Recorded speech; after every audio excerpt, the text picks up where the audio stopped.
Hello and welcome everyone to another Sales Hacker webinar. Thank you for hanging out with us for the next hour or so. I know there is a lot going on in the world, so hopefully this can kind of serve as a leveling up opportunity for you, maybe get your mind off some of the craziness that's happening all over the world. But we've got a really interesting discussion lined up for you. Definitely excited for this one. And what we're going to be talking about is building revenue confidence. Know your risk, but recognize your potential. And this topic, of course, more relevant than ever. You know, we're all working through unexpected challenges and hopefully finding some opportunities along the way as well. So we're going to talk through a few different things, a few different angles of this. But a quick thank you before I introduce our guests to Dun & Bradstreet, which sponsored this webinar. You know, over the past 178 years, that's a long time, D&B has helped clients know their risk and their potential through the power of better decisions based on data and analytics. And their trusted data and analytics insights are perhaps now more important than ever, which I agree, as you look to kind of understand the impacts to your organization, your customers, and of course your pipeline. So without further ado, let's get into it. I want to introduce my two guests. I am joined by Chuck Merrill. Chuck, welcome, man.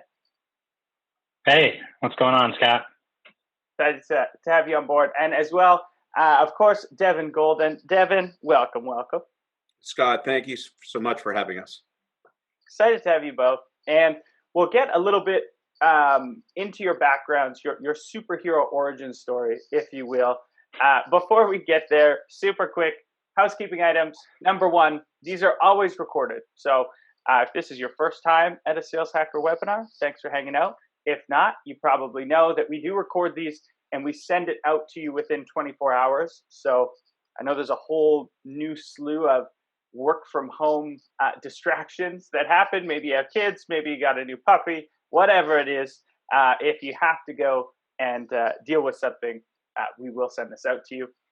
And lastly, so we do these, you know, as much as I love hanging out with Chuck and Devin, we do put these on for the community. We've talked shop already in, you know, pre and warm up calls.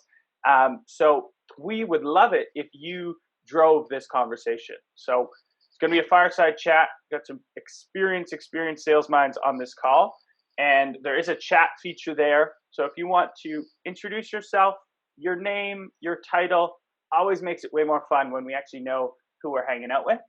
And then if you have any actual questions, there's a Q&A portion at the bottom. That's where I'll be pulling questions from. So chat is to introduce yourself, say what's up, and then Q&A for any questions. And let's dive into it. Quickly, let's do the superhero origin stories. So Chuck, let's start with you. How did you come to work at D&B?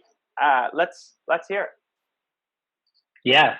So pretty early on in my sales career, working at some other places, realized that I had an affinity for data, asking a lot of questions, and being really, really curious about what makes a customer's business tick.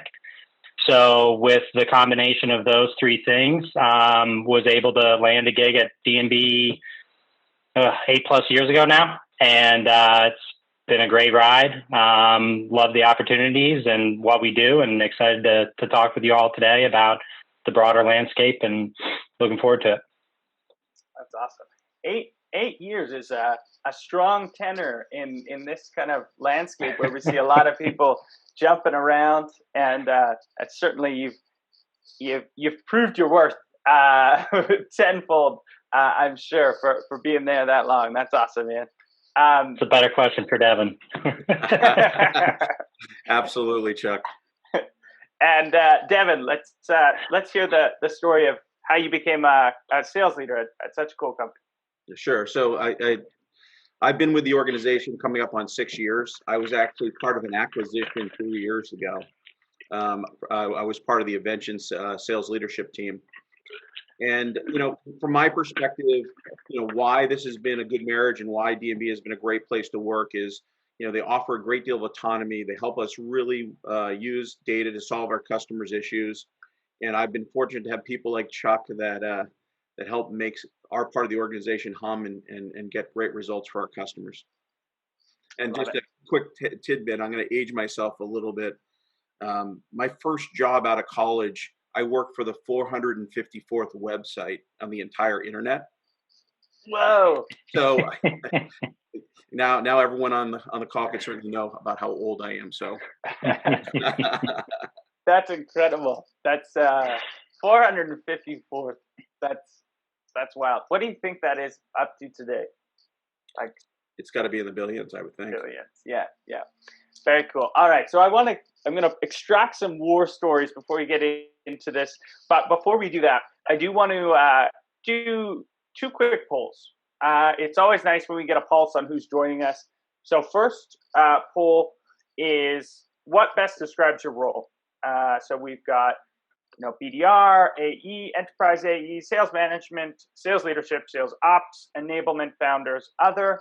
And then it's also helpful, how large is your company? Are you a startup? Are you at a big enterprise company? Again, it will help us inform this discussion that we're going to have and kind of reframe some of our answers. And we will stop that in 3, 2, 1. All right, so we've got, reflective of how many BDRs and AEs there are relative to management. It looks, 12% coming from sales management, so that's strong. But we've got about 62%, if I'm doing that right. Yeah, about 62% are ICs, and then we've got 20% coming from leadership. Okay, that's all super helpful. And then let's see for company size. So a lot of kind of mid-market companies between 51 to 200. That's a large majority, 27%, but a pretty healthy mix. Awesome.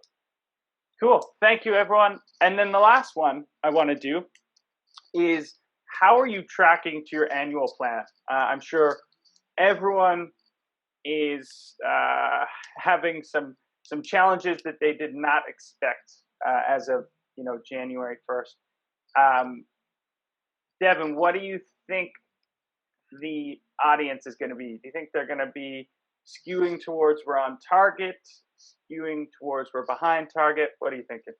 I think the people that come out to Sales Hacker to improve their selling skills, I believe this group is going to be on or exceeding target. I love it. I love the positivity. Even with everything going on in the world, I think I'm going to agree with you there. I think if you're taking the time to level up, you're usually on it. Chuck, what do you think? Yeah, I agree. Let's go for it. All right. Got some positivity flowing. Shoot. All right. Well, this isn't overly surprising looking at kind of the macro trends going on in the world. 61% are behind target right now. 32% were on target. Only 6% exceeding target. So our optimism didn't help us here, and I do understand that with the world. Okay, so let's try and propose some solutions then to how we get more of those people into the bucket of exceeding target. But I think before we get there, without pointing too much at the obvious, Chuck, what are some of the top challenges that you're seeing in the current sales landscape that we find ourselves in? Yeah, it's a good question. I mean, for me, I think it's distractions. People are at home, a lot going on, kids, dogs, kids to be fed, dogs to be fed, and that goes for everybody, right? So I think trying to keep people on point, making sure that you do an excellent recap of every sales call so that you can pick up seamlessly from where you left off is really, really important. But I think overall distractions is one of them. Mm-hmm. Distractions is huge. especially for those folks, at D&B, did you have a lot of remote workers before this, or did you have to shift a ton of people to remote? Yeah, in our, sorry, go ahead. No, go for it. I mean, in our particular part of the business, we were all co-located in 3 or 4 different locations. Mm-hmm. So the move to home was a little bit more challenging. I think that it challenged our reps and our leaders in terms of how to reallocate their time. It's the communal aspect of our selling environment where people are learning from one another that gets lost. That and ramping up new employees across broader Dun & Bradstreet. We do have a lot of enterprise and field reps who are used to working from home. So I think they were able to adapt a little bit more in terms of their work. However, they were used to going out in front of their customers. And now obviously that part of the environment has changed. Mm-hmm. Yeah, such a big thing. Because I remember when I first started working remote, you almost see this initial dip because you have so many distractions. Once you kind of get your groove, you can sometimes get back that efficiency, but it is very difficult. To your point, Devin, is how do you make these communal aspects? How do you simulate the digital water cooler, if you will? Because that's a tough thing to do. Okay, so distractions, you lose the communal. Devin, anything else you want to add on top of there as challenges that you've seen as a leader of your team? I think it's challenged the leaders in terms of how they interact with their reps, especially in an inside environment. The days of being able to drop in and drive by and say, hey, give me an update on what's going on with steel or where do you need help was very informal. I think it put a lot more rigor and discipline for our leaders to maximize the time each day. The other thing that changes is I think people are working longer hours. So part of it is making sure that they're being productive and that they're getting the maximum return from the hours they put in. I know personally, after dinner, I'll sneak down for an hour, get some work done so I can set my day for the following day. Part of it is sort of that balancing act between increased productivity and burnout. We want to make sure that people are fresh and that their calls and their interaction with their customers and prospects are of the highest quality, because it is a much different time from 3, 4, 5 months ago, as everyone on this call recognizes. Yeah, I think it was it Harvard Business Review? Someone just reputable source just came out with some stats outlining exactly what you said. I think people are working almost 2 hours longer now that they're working from home. Which is pretty staggering. When I think people assumed it would be the opposite, but people are having difficulty kind of putting parameters around work-life balance, if you will. Okay, so those are the challenges. I think we can all agree on those challenges. Before we start trying to untangle some of this mess, I want to quickly, just because I know you guys, and we had a pre-webinar call, and I know you guys have such a great relationship, have worked together for a long time. And I just personally love to hear sales war stories, if you will. That always kind of gets my gears flowing a little bit. And largely, I'm sure it does the same with our audience. So I want to put you on the spot a little bit and hear a sales war story that you guys have shared, or it could be separate. So that we can get us all in the right frame of mind as we try and brainstorm on this topic a little bit. You got any war stories for me? I have one in mind, Devin. He's quickly going to check. Are we allowed to share this one? we signed the virtual NDA, so I think we're good, Chuck. Well, so when I first started reporting into Devin, as any salesperson knows, there's a little bit of should we call it like a leader break-in period, right? Where they kind of got to get used to your quirks and all that kind of good stuff. And so we were going through some invitations to calls that Devin wanted to join. And of course, I picked the best customer that I knew the most about, that I had the strongest relationship with and everything else. And 3 days before the call, we got a heads up that my champion was leaving the organization and that there was going to be a replacement. And when we got on the call, we'll just say that, she had a playbook that she wanted to run and it didn't necessarily include D&D at the time. So we went from having like this champion with this great story with this customer that I thought I was going to be able to show off to just like a complete rebuild, right? The good news is, we knew everything about what the customer was trying to do previously. We learned what she was looking to do very quickly, and we were able to pivot and adapt to the new strategy pretty quickly. And it ended up being that it's a good relationship to this day. But certainly after that first call with having your senior leader on there on your very first call that you've ever invited him to was interesting at the time, to say the least. Oh, and I will say that I wouldn't have known that story if Chuck hadn't told me, because he did a great job, kind of tiptoeing around the situation. But I also think that we had the luxury within our business to talk to a lot of different personas and can solve a lot of different business issues.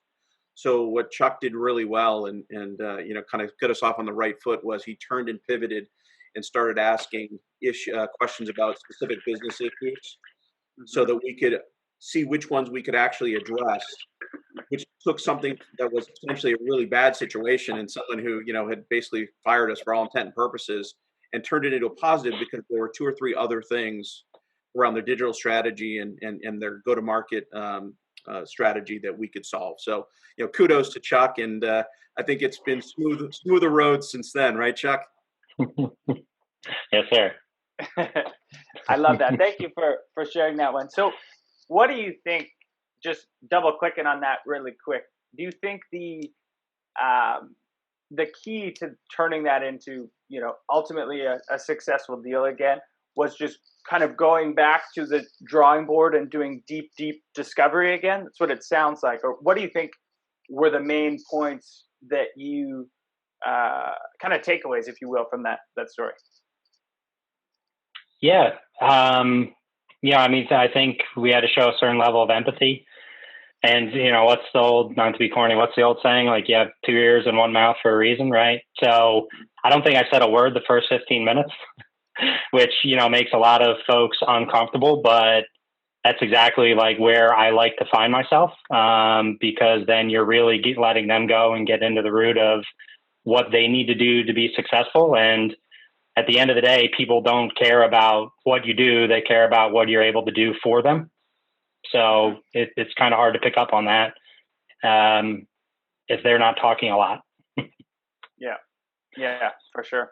Getting them going. And then Devin, from the leadership perspective, I know you didn't actually even know this was happening until after the fact.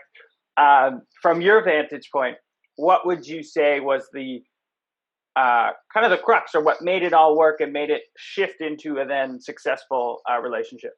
Sure. One of the things that I look for sales reps from a behavioral standpoint is being naturally curious and asking good questions to try to really understand. And I was impressed in that situation, even more after I found out the backstory, that Chuck kept asking really good questions to understand what was going on in their business. I mean, every business, not every business can a vendor solve a problem for. But you don't know until you start really understanding what they're going through and what their situation is. And, Chuck impressed me on, I say that was probably day 2 or 3, Chuck, right? By going through and really doing a thorough understanding of what made that organization a hum. And he was able to identify some broken glass that we could actually fix, which was great. Mm-hmm. Yeah, love that. All right. So shifting back, thank you both for sharing the war story there. I'm sure more will come out as we kind of answer these questions. This one, Devin, I'm going to start with you on this one, a little bit more of a leadership perspective, but Chuck would love your thoughts as well after. So what steps are you taking right now to ensure that your team is really laser focused on the right accounts and the right opportunities? Because now I think it's more important than ever. If you're shooting at entire industries, you could be, completely off the mark. So what steps have you taken to ensure that everyone's laser focused on your team right now? Yeah, Scott. I mean, I think the most important thing is to really understand who your best and most profitable customers. And with that in mind, is really trying to understand how the current situation has impacted them, whether it be industry or geographically, and investing your time with those that you can have the most value for. So everybody on this call is in different parts of the country. Some are more impacted than others, and the same with industries. And from my perspective, working with the teams, putting together a franchise plan that focuses on the ones that actually need our help and can do it. I mean, we're fortunate that as part of our business, we get tremendous amount of data, and it tells us information about where people are in terms of their accounts payable, et cetera. So we have an advantage that we share with our customers to help them really understand the health of their pipeline. We actually practice what we sell. So we look at our pipelines and understand which are ones that might be more distressed, and make sure we focus our efforts on the ones that have the highest likelihood of finding value in what we're doing, and obviously looking for opportunities to help them grow their business. Hmm. Yeah, yeah. And then the question, and I'll have this one for you, Chuck, is how do you look at it from an IC? How do you identify your best, most profitable customers in the first place? Is there exercises that you do with leadership, or how do you look at that? So we always look at it in terms of doing ideal customer profiles and really understanding who are the ones that get the most value from us. We're fortunate that we have multiple products that we sell. We call it the sales and marketing wheel. So we look and see how many of our products that they've purchased, and do the other products that we offer solve a problem that they actually have. So there's Right. a natural migration to look at your customer base and look for opportunities to help them solve more problems. And then when we think about prospecting, going out to the market at large, are there others that look like our best customers that we should be focusing our efforts on? Mhm. Yeah, I like that. I like that. Okay, so how do you then? So you've got your ICPs, you've got the companies, you know which ones you want to focus on. Is there a way in this environment to identify those customers that are maybe in growth mode? And when I mean growth mode, I'm talking about in this current environment, there seems to be almost like three buckets, right? There's the people that are really, really hurting. There's the people that are kind of just paused, and then there's those the Door Dashes of the world, the companies that are in growth mode. Is there a way that Devin or Chuck, you guys are identifying those companies and going after them full force? Yeah, yeah, and absolutely. And I mean, I'm working at D&B and loving data. I'm spoiled, but the good news is for anyone on the call that may be a D&B or a Hoover's product customer, we've actually cut loose all of the premium scoring elements like that. So growth trajectory, employee trajectory, normally those aren't directly available out of the box, and we're making all those available right now to help customers do exactly that, Scott. And then outside of that, something that's available to anyone is a pipeline health scan, where we'll actually look and we'll analyze your opportunities that you have in pipeline right now today, and tell you, look, this is the headquarters is in a location severely impacted by COVID. They're in an industry that is severely impacted. They have 500 total family members, and 470 of them in total across the corporate family are in areas that are heavily impacted. So that, yes, you've identified the opportunity, but what's the risk in that opportunity? And that's something actually complementary that we're running that's available to anyone, customer or not. Very cool. I like that. I would urge anyone on this call, pipeline health scan. Let's break that down a little bit. So if I am listening to this, I'm a leader, and I want to do my own kind of pipeline health scan internally. What things are you looking at? You mentioned a few. The area, so how affected it is, the industry. What else is kind of going into that pipeline health scan, Devin?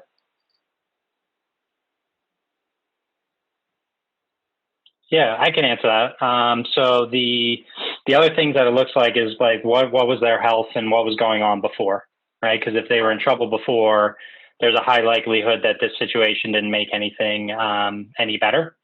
Right. And then the final piece really is bringing that all together and assigning an overall score so that you know generally what the impact is. And then these are snapshots in time, right? So what we'll do is a lot of times customers will say, okay, well, this was great, but we want to do this every 2 weeks, right? So that we can be consistently forecasting and rolling up any type of new risk or where things may have been improved. And, one of the things that's been coming up a lot on the calls is, well, isn't every location impacted by the virus? And, something that I found I think it's like 1,200 counties that actually didn't have a single case, right? So it looks at all those different things and Texas has a much different impact than like where myself or Northern New Jersey, where our headquarters is, or myself in Philadelphia, right? So it looks at all those things and really brings everything together across not only those locations, but the corporate family so that you can really tell the holistic impact to the organization. It also looks at like what type of work they did before. Were they primarily work from home, where how we began, that this is a very easy transition?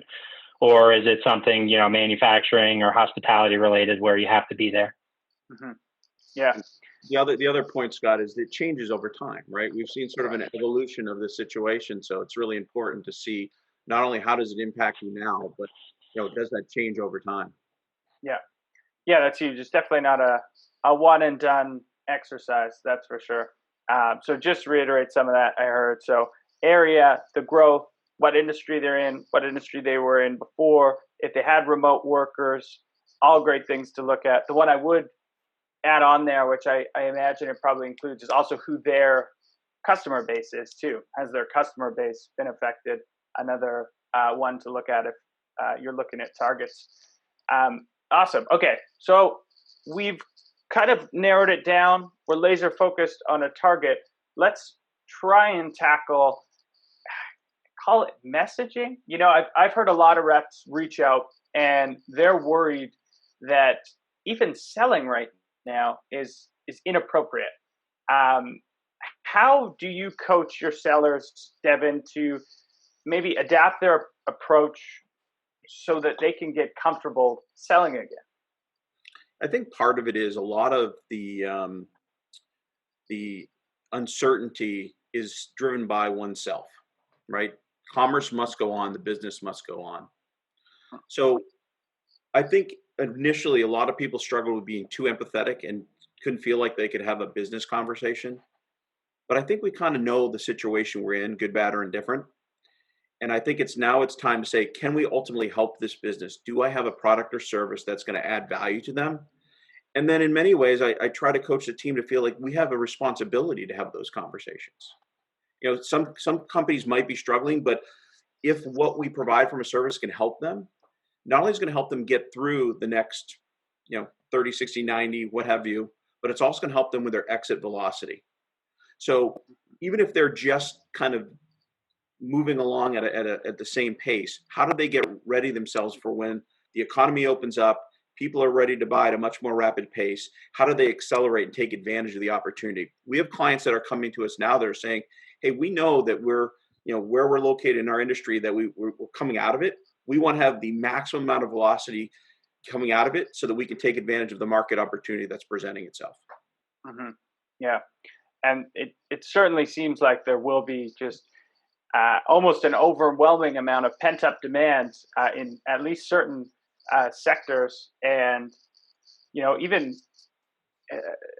finding those ways that you can add new products or services. Like I love a perfect example is the pipeline health scan. Like that is extremely helpful in this environment, and finding those things for your unique business is super important. Scott, the other thing just to point out is that the one thing I would tell reps is that there's going to be a change in folks that are involved in the buying process. You should expect that. So what it means is it could elongate your sales cycle. So that's all the more reason to have these really good sales conversations sooner, and get past the empathy stage. Empathy should be part of obviously the conversation, but really focus on the fact that the sales cycle runs a risk of being elongated, because now you're going to have people from finance and procurement that may not have played a bigger role, or may go up a level or two within the function that you're selling to. So hesitation can cost opportunity. If you have a product or service that will solve a problem and help people during this particular time, or in any time, it's really important to bring that message to them as quickly as possible and not wait. Mm-hmm. That's a great point. I want to reiterate that one, is kind of get in front of the fact that you may have new personas that you don't typically see in the deal. You mentioned a few, leadership is getting brought in more and more. Finance, seems like the CFO is signing off on just about anything right now that's getting done, because there's just that extra level of scrutiny on spending. Procurement's probably getting in there. I know we've seen a lot of folks asking for concessions as well, which maybe is a topic we'll get into. And they're like, hey, we can maybe get this done, but we expect really, really good terms, because they know that not a lot of deals are getting done. Chuck, going back to the original question, same question to you. How did you personally sort of get over that fear of, should I even be selling right now? Yeah. No, I mean, I think it's a good point, and I think it is important to be empathetic to a degree. At the same time, we help companies target digitally, right? So, I mean, for me, it was really just about keeping the confidence that I've always had in our ability to help the end customer.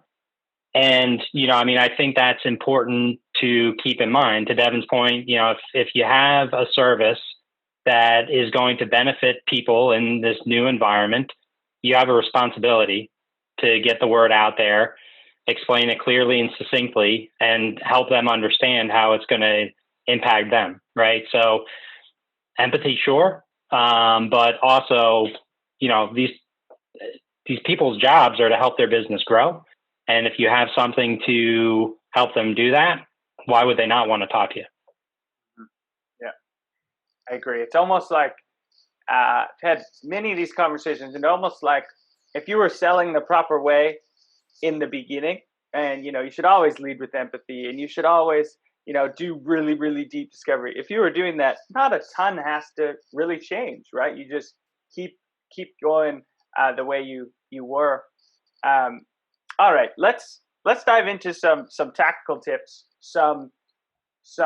We'll start first with leadership with you, Devin, and then we'll go into some from Chuck. Devin, what are 3 hyper tactical tips for leaders in this environment? What would you coach your fellow sales leaders to do? I think with everything that's going on, there's a lot more attention paid to forecasting within the business. So get ahead of your forecast. If you're normally looking 90, 120 days out, look further out, because your ability to help the business understand what's going on and what the impact is really, really important. Mm-hmm. I think that having an honest conversation with your clients around funding strategy is a really important thing that needs to happen, because the dynamics of how things are going to get paid for and what's going on in the economy is really important, more so than in the past. And I think it's really important to drive the next steps more so than anywhere else. There's a lot of distractions out there. People working from home, you can't necessarily get everyone in a conference room or easily get them on a conference call to make a decision. So really driving the conversation step by step to help get the best possible outcome are the 3 things that I would recommend for leaders and for reps. Mm-hmm. Yeah, those are big ones, and I want to go in a little more detail on a few of them, because I think they're great. First one, so when you think about forecasting right now, and you're looking and you're trying to forecast, 120 days out, what sort of factors are you taking into account? Because there's there's just so much in flux right now. Is there any strategies that you've seen work that help you more accurately forecast? Are you adding additional data points into your forecast? How are you thinking about that? Yeah, so we do look at other data in terms of the company's overall health. We also look at their firmographics. We look at where they're located because that introduces risk. Right. The best way to really solidify your forecast is to make sure that you're asking really good and strong questions around impact and value that they're perceiving with all of our clients, so that we get a better understanding. Because there's one company that Chuck and I are working on that we've had it forecasted 3 months in a row, and every time they come back and they say, well, not this month. So we've taken that off the forecast because we asked the right questions. We knew the state of their business, but the people that we were talking to were not tied in at the C level. Mm-hmm. So as a result of that, even though they wanted to move forward, they couldn't get the approval from above, which included the funding, which is so critical, obviously, to get a deal done. Mm-hmm. Yeah, makes total sense. And we have a question here quickly from the audience. It sounds like this is for you, Devin. What do you mean when you say funding strategy? Sure. So not every time that we sell to a customer is budget allocated. So oftentimes it takes someone looking to other departments, looking at other reallocations of monies to try to get something done. So what I recommend that you do is that once you've identified what the cost of your service would be, and this is the assumption that they're interested, is to say, listen, this is an unbudgeted sale or unbudgeted expenditure on your end. Let's talk to all the people, all the stakeholders, all the people that are going to find value, and see if we can get budget from each one of them to make it easier to pay for a particular service. Mm-hmm. Awesome. Makes total sense. So yeah, go ahead. I was saying in our world, it's sales leaders, it's marketing leaders, it's sales operations, it's marketing operations, it's finance. So, again, oftentimes it's not specifically allocated for our services, in which case we have to work with different groups to try to pull it all together. Got it. Makes total sense. All right, let's go over to Chuck, more individual contributor hat on. What are 3 hyper-tactical tips from you, Chuck, that people should be focusing on in this environment if they're actually out there, selling in this environment? Yeah, great question. Yeah, I think one would be, I guess maybe being creative is the right way to put it. And what I mean by that, like just a relevant example, we actually have a robotic process automation, 2 of them, customer in my portfolio, right? And I wouldn't say that that's a category that would normally like jump out at me, right? But with everything going on, if you believe like I do that now, anytime that there's a pandemic, we may experience some level of this, that robotic process automation is going to be really important to manufacturing companies to make sure that they can keep the production flat, even though there may be a loss of a human element, right? Yep. So being able to like think forward about what a company's value may look like coming out of this, I think is really, really important. And we've gotten conversations with both of them, right? So I don't know, we're 2 for 2. So what is it, like 90% of the time it works 100% of the time, right? I love that. I think that being creative. So that's a great example. So what made that successful in my eyes is kind of this ability to look at some of the macro trends, predict the future a little bit, and then I assume you kind of brought that future to them. You said, hey, given this environment, this isn't going to be the last time something like this is going to happen. Are you setting yourself up for, maybe some pretty heavy growth over the next little while? And that was able at least to get you a foot in the door, was kind of that future telling, if you will, a little bit. Yeah. More dripping on them about the future that we saw in their business, being curious about if they saw the same future, and like giving ideas about how we could help enable that vision. without specifically saying product X does this, product Y does this, right? More talking about capabilities in the concept of that future that we saw for the business. Mm-hmm. Yeah, I love that kind of way of thinking. There's a great book called Gap Selling that kind of walks through a similar thing where they've got the current state and you paint the picture of the future state, and your job is kind of to walk them over. So it's very much in line with that. All right, that's one golden piece of nugget. I'm holding you to two more. Let's keep it all right. Yeah, so I think another piece is that you can use the distractions and the long hours to your advantage. We did a study and looked at our own open rates from our marketing campaigns and saw how much earlier and how much later they were being opened, right? And I think most companies out there are still advertising in the traditional 9 to 5 window. But if you can get in there in that 7 to 9 or that 5 to 7, you're not competing with as much inbox space.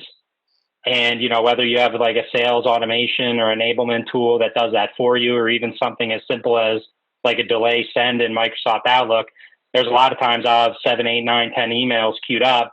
I just open up my monitor in the morning and I'm making the kids breakfast, and, those emails are going out in that time window where I know there's going to be less competition.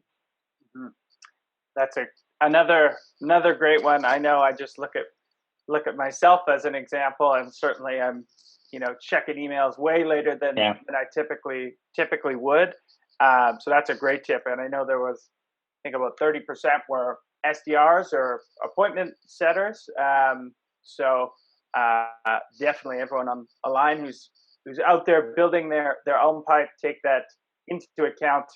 And yeah, there's sales engagement tools that can schedule that for you. Perfect. All right, 2 of 3 down. One more. Let's go 3 for 3 for knocking it out of the park, Chuck. All right. So, the other one, I'm a real believer in that sales is 90% mental. I think you get on roles in this business for a reason. And I think it has more to do with you than what's going on outside.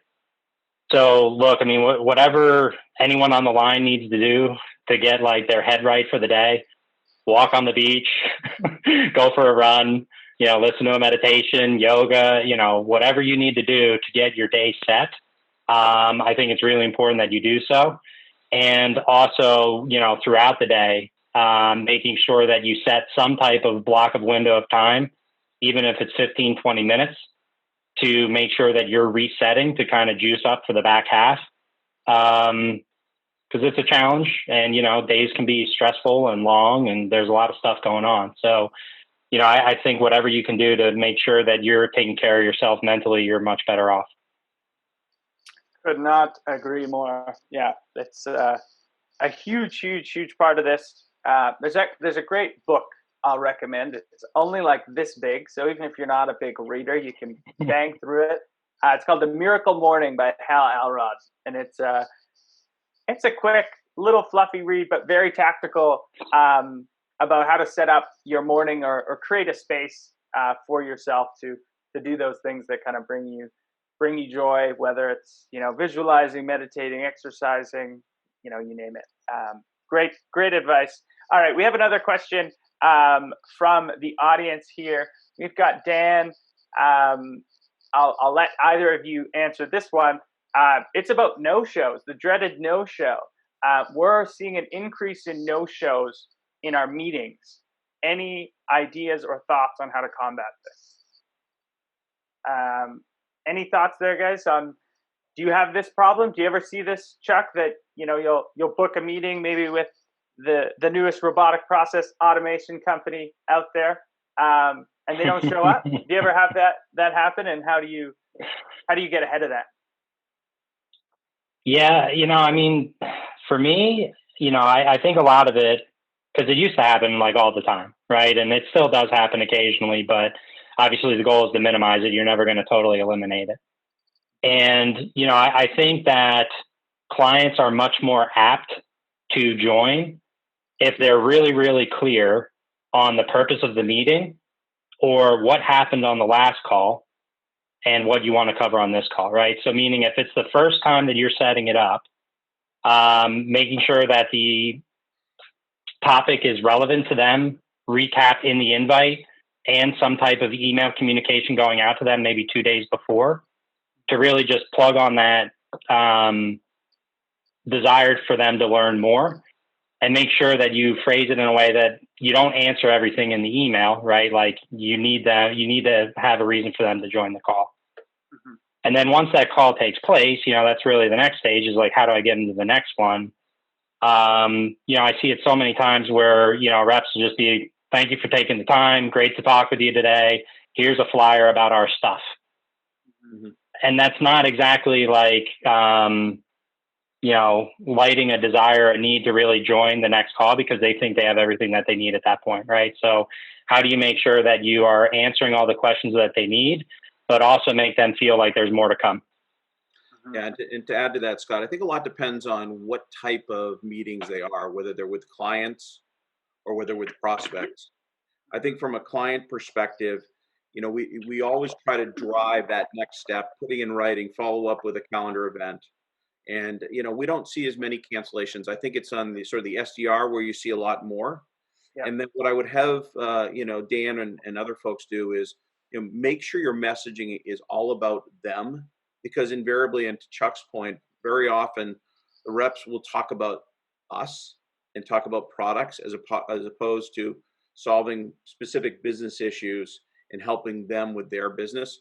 The more it's about the customer, we found the less of a drop-off rate we have. It does happen. The thing that's interesting about it is with virtual meetings, you have a bit of a captive audience. So if your messaging is really tight and it's all about the customers, we found that we haven't seen a huge drop-off. We do have some reps that aren't on script. And in those scenarios, we do see the drop-off because they're talking about products as opposed to business issues and outcomes. I don't know if that helps Dan at all.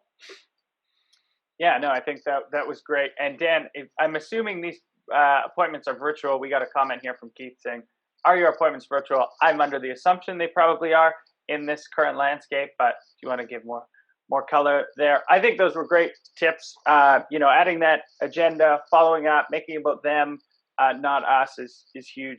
I'm always shocked. I know I was taught back in the end of the day, you send a calendar invite, there's an agenda. So I know what to expect. The amount of times something comes on my calendar and I have no idea what's going on.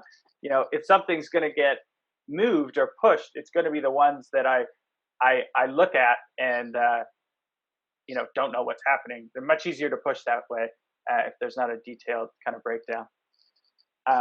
All right, so this one, Devin, let's go with you. And then after this question, I'm going to kind of shut up and let the community do the driving, and we'll do a little bit of Q&A for the next 10 minutes. Just do some rapid fire. So Devin, you alluded to earlier, we both kind of think that there is going to be an accelerated growth once the economy starts to reopen. I think that's a shared sentiment from a lot of folks.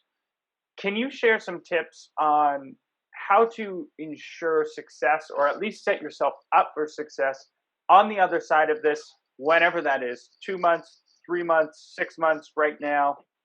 How are you thinking about that?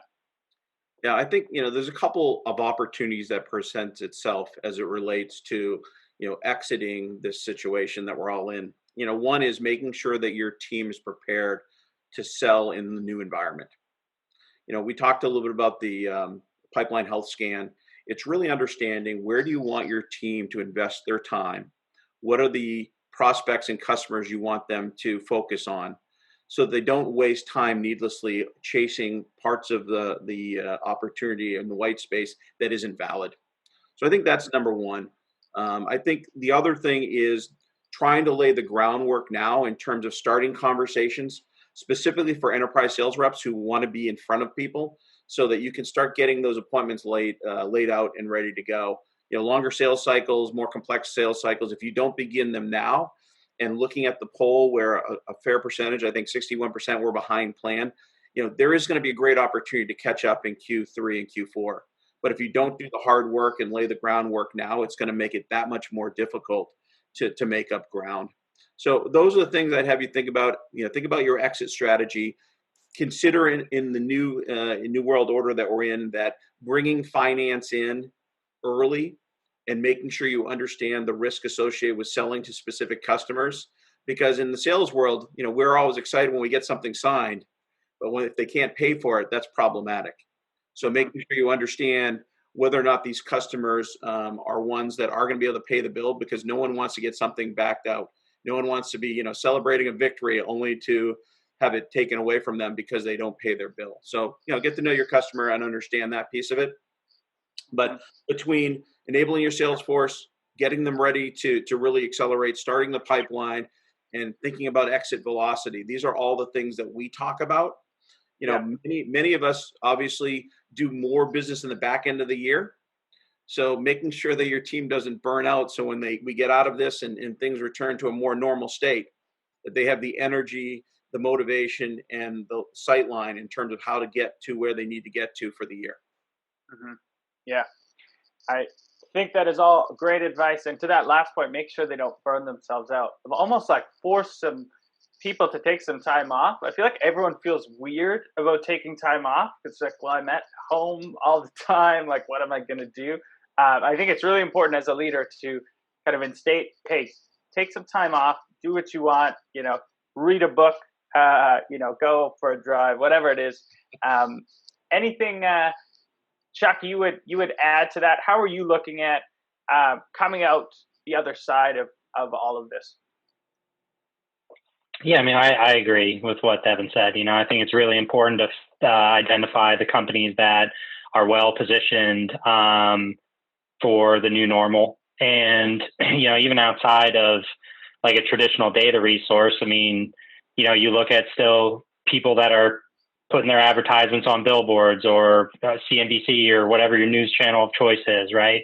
Look at the companies that are being talked about that are still in growth mode or companies to watch.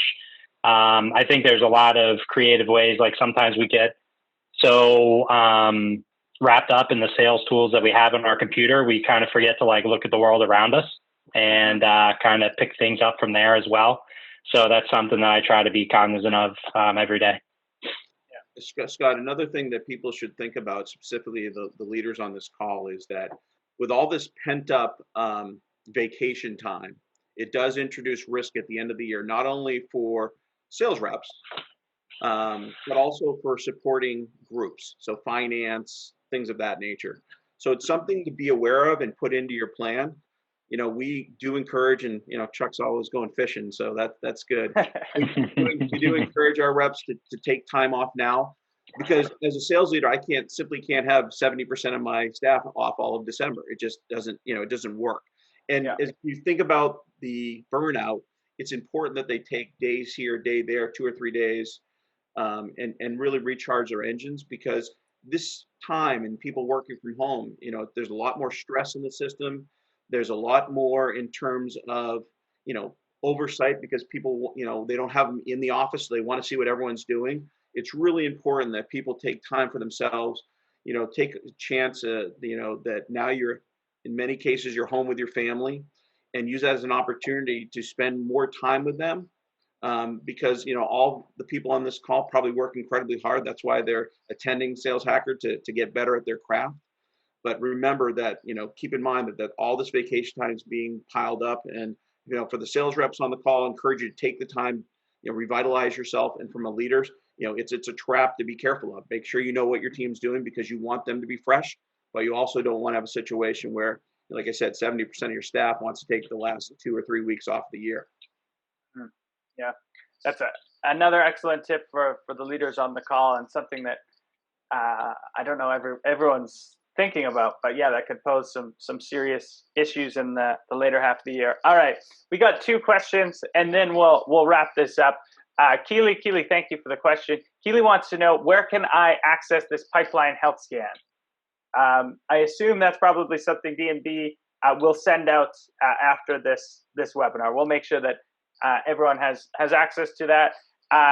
Second one is from Lynn, probably more Devin for you. This is one that I actually get a lot through this. Did you adjust your goals and targets at Dun & Bradstreet? We didn't. We Yeah. did not adjust our goals and targets. Um, you know, we've been relatively fortunate, knock on wood, that because of what we do and how we help companies, it hasn't had as big of an impact as it certainly could have. Hmm. I think that the people on my staff, like Chuck and some of his peers, are really good about getting ahead of it and have spent a lot of time with their customers. But we have had some impact. I'm my forecast isn't quite where I'd like it to be, so we got some work to do certainly. Hmm. Um, but no, we weren't fortunate enough to adjust our goals. So unfortunately, we're going to have to hustle the second half of the year. Yeah. Fair enough. Yeah, I think that's a sentiment that a lot of companies, at least I'm talking to, it's the same. It's business as usual and things have to get done. Of course, there's some industries that not thinking that way, of course. But okay, last question. This is one of my favorite questions to ask, and you guys are both very successful, sales leaders, sales executives, and a lot of people on this call. We had um, you know, a lot of younger folks and people that probably aspire to have similar careers to both you've had. So my question is, and I'm going to start with you, Chuck, and then Devin, go to you. If I had a time machine and I can magically take you back to yourself, Chuck, at 24, I'm not sure when you started your sales career. Let's say your first day starting your sales career. What do you tell Chuck of 24? Other than take better care of your hair. No, look, persistence, positive attitude. I think when I was 24, I got I let my emotions control a lot of things, right? Which in sales is typically not the way to go. And look, I think the most important thing is, be really, really curious about what the customer is looking to do and what success means for them personally, right? Because the prospect or the customer that you get promoted is a customer for life. Yeah, those are great ones. Reiterate those: persistence, positivity, just an insatiable kind of curiosity that will take you extremely far. And then don't take things personally. And then, try and tie all your conversations to the individual gain, not just the organizational gain. I think that's great advice. Devin, take us home with what you would tell yourself when you are first starting your career. Well, I think similar follicle challenges, Chuck. So I would probably try to address that earlier on. I think for me, it's all about the customer, right? Really focus and be customer centric. Be naturally curious. For me, from a development standpoint, think about where you want to get to, and build a plan to get there. I always had a philosophy that I think I'm pretty smart, I guess, but I'm not going to be outworked by the guy or gal next to me. So I always try to put in extra time and always try to to really outwork the person to my right or my left. And if I did a good job, then good opportunities would present themselves. And I still have that philosophy. I think it's important to build relationships within your team, within your organization. And it doesn't necessarily have to be someone that you deal with day in, day out. Chuck and I, we talk 2 or 3, 4 times a week, but there are people in operations or there are people in finance that I invest time in because I know that by having those conversations, they get to know you a little bit better. It helps you in terms of navigating some of the departments that impact your success. And I wish I had learned that a little bit earlier on. It's not being political for the sake of being political. It's really trying to help you and your team be more successful by understanding what the pitfalls are, working with other departments that may not have the same vested interest. In sales, our interest is try to satisfy a customer and close a deal. Other departments have different objectives. Yeah, those are great. So outline your goal, work backwards from that goal, never be outworked. That's a huge one. And then, spend time building those internal relationships, which maybe don't immediately seem to give you a direct benefit, will help you get things done a lot faster internally. And also, just in your career, you also just never know, the next jump you make or the next place you go to, who can be, open a door for you. I love it. Gentlemen, thank you so much for sharing that. I think that was great advice. It's been a lot of fun hanging out. That is our time. That takes us to the hour. But if people on this call maybe want to continue the conversation, are you both on LinkedIn? Is that the best way to connect with you? Yeah, absolutely. Yes, sir. Perfect. Well, thank you both again. And for all those who hung out with us, thank you as always. We really appreciate it. Thanks for the great engagement throughout. And we'll see you next time.